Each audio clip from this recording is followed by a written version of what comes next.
Hello, welcome to another video on our channel. Here we translate testimonies of people who went through near-death experiences. Today we are going to know the story of Robert.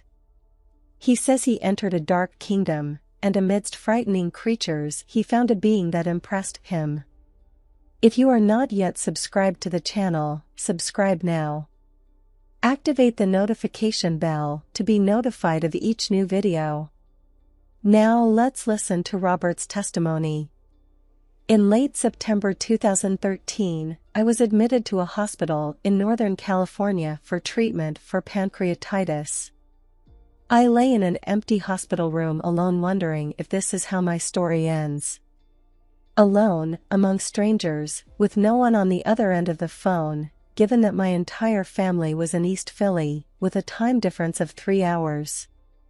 After the diagnosis, and the doctor's stern warning that I was about to experience more pain than any human being normally would in a lifetime, I was admitted to the hospital for treatment. What happened in the late hours of that September night would shatter my reality forever. I knew in my heart of hearts that I was dying, and that I was being called to pay the debt that all men owe. But I wasn't ready at all. Hour after hour, I would lie there in agonizing pain, the likes of which I never thought possible. My pancreas was dissolving.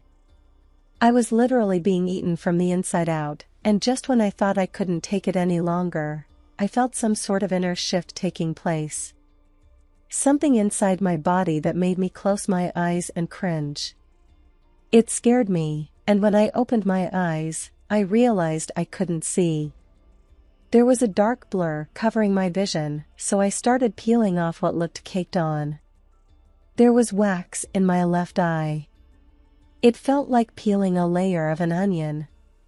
Everything looked clear, but my vision was completely out of focus, and I began to hear footsteps coming up around me. Trying to stay calm, I quickly ripped the layers off my right eye, all the while wondering what in the world was going on. My gut was bursting with butterflies, telling me something was terribly wrong. Anticipating the unknown, I was frozen in fear as my vision began to clear, and my surroundings came into focus. I found myself on the periphery of a sea of people running wild, hitting each other with a variety of different weapons.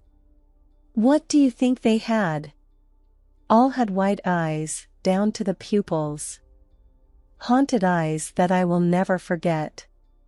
Inhuman. They had all the attributes to be human, but there was something missing. When I entered this dark realm, I had about a minute to get my bearings, and try to figure out what was going on with me. Thought-provoking questions quickly popped out of my mind. Questions I didn't say aloud but were being answered anyway. Random people in a crowd would shout responses from a distance, as if they could read my mind. The first question, of course, was, "What is this place?" "Hell! Where do you think you are?" It came from a man in the distance, on a kind of balcony. In utter shock and disbelief, I thought to myself, this must be a dream. This cannot be real, it is not possible. Echoes of laughter came from afar. Maybe I didn't want the answers, but I couldn't help but question what was going on. I am not. It was another thought that crossed my mind, as I believed the gravity of the situation was beginning to sink in on my shoulders.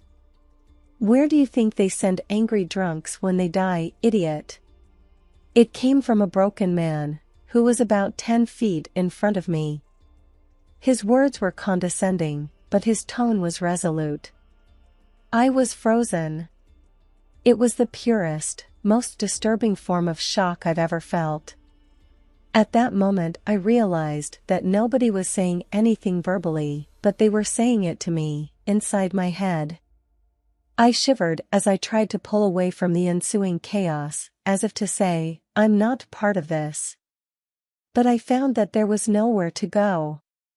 There was a barrier of darkness, pitch black, darker and denser than the midnight sky, surrounding this barren landscape of God. As I approached the darkness, I felt my body being repelled, like the same pull of two magnets meeting for the first time. It was impossible. I was stuck.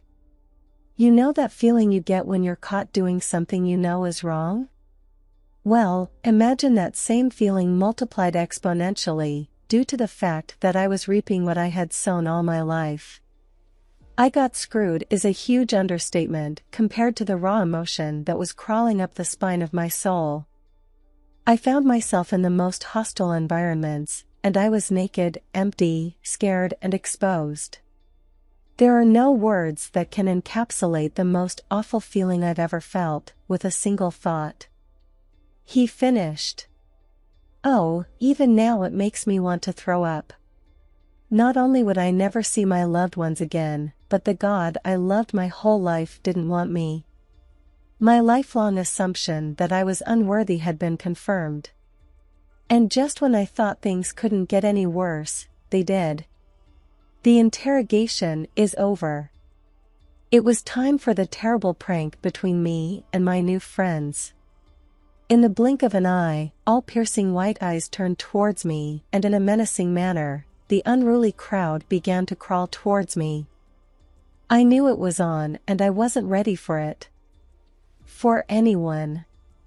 They started the attack with random items. Shoes, shirts, things like that. Whipping me with what felt like a wet towel whack as I pleaded with them. No, not me. Please. I am not.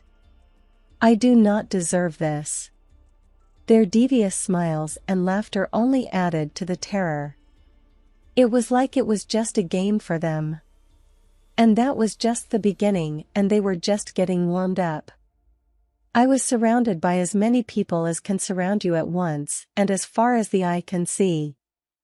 I ducked and dodged as I ran through the crowd, but the more I ran, the worse things got. It was like a video game. As you level up from the first level to the second, the game gets harder and harder. And here, wherever it is, things go from bad to worse at every turn. Shoes and shirts turned into bats and clubs. The sticks and sticks turned into bats and pipes. The pain level obviously increased, but it wasn't even close to the pain you would feel living this in your body. Feeling bitten by a bat, or hit by a pipe, on land would be horrible. I guess for this hellish game to continue, it had to be like this. The only thing I could do was grab anything I could find and start fighting back. The speed at which everyone could move was unbelievable. They ran like track stars, threw blows like boxers, while wielding weapons like warriors.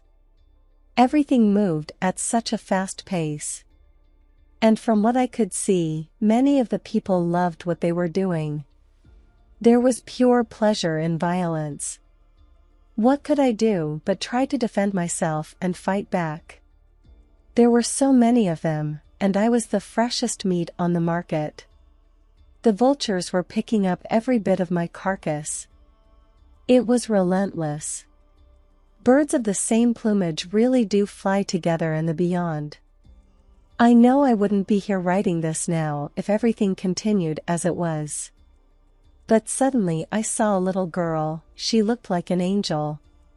She could only be 3 or 4 years old.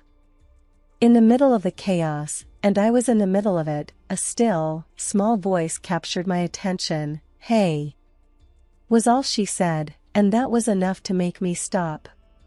What really intrigued me, when I looked at her face, was that among the millions, she was the only one who had one beautiful baby blue eye, and one pure white eye like the rest. As if she could see into both worlds. Behind her was a giant man, about 12 feet tall, who she called the king. He wasn't paying attention to me. The seizures seemed to stop as I heard this little child say, "I know who you are." Intrigued, I thought, "What? You are JCW. How do you know that?" I asked her, keeping in mind that all communication was being transferred from mind to mind. Her calm gave me solace for that brief moment. She said, "You haven't been here that long, you can still go back." A feeling that I had already lost, and probably forgotten, slowly returned. Have hope. When? It was my only question. She said, "You gotta feel it. Feel back where you were before you got here." As I was still in what looked like a silhouette of my hospital gown, and still with the pain in the area of my pancreas, I remembered exactly where I had come from. "Go," she said emphatically, as if time was running out. Those were her final words to me, and my brief moment of comfort turned to chaos as the bats and pipes rained down on me again. I pushed hard, and ran as fast as I could, pushing my way through the crowd, longing for the darkness I could see in the not-so-distant distance. Nothing and no one was going to stop me, no matter how hard they tried. And believe me, they were giving it their all. I began to feel the repelling force of darkness pushing me back as I approached the border. It got so strong that I dropped to my knees, fighting a force I couldn't see. Pushing and crawling, over and over, as I was being pulled back by what felt like 100 hands scraping and scratching every inch of my body. Feeling complete exhaustion washing over me, I took one last plunge into the darkness. I closed my eyes, and with every fiber of my being I imagined and tried to feel myself back in the hospital bed. I opened my eyes to complete darkness. Is not working. Is not working. Laughter and screams pierced my heart. I ran maybe only a few inches, but I sensed a force of darkness I had never felt before. I lay on my back trying to recover and get back to that hospital bed. Maybe 10 seconds passed before I had the courage to open my eyes, to see if I had crossed back. And to my utter shock and undeniable amazement, I found myself looking through the sheet at the hospital. My heart literally feels like it kicked in, and I sat up panting and screaming. The nurses and doctors rushed in, and I jumped out of bed, ripping off the electrodes that were monitoring me on the medical machines. I tried to explain to the doctors what had happened, but I realized it was going in one ear and out the other. The nurses for the next 2 weeks were happy to hear about my experience, and they gave me as much comfort as possible. The little girl's voice still echoes in my head as I imagine being back in that horrible place. I sometimes wonder if I could endure a lifetime of pain, only to die and be consigned to a place designed for more pain. That little angel knew my name. I wonder, why? Is it already written? I think only time will give me that answer. Looking back at those lost souls with their haunting white eyes, I feel nothing but sadness. I think what they lost was not just their humanity, but mostly their conscience. Their conscience. And the depth of reality I faced there is equal to the depth of reality you are facing right now listening to this. Do you think for a second that you're dreaming right now? Do you doubt that you are awake? No? My conviction there was the same. The light shone in the darkness, and the darkness did not understand it. John, chapter 1. So what did you think of this amazing story? Leave your opinions in the comments. Don't forget to subscribe to the channel. Let's bring more people the hope that there is life beyond what the eyes can see.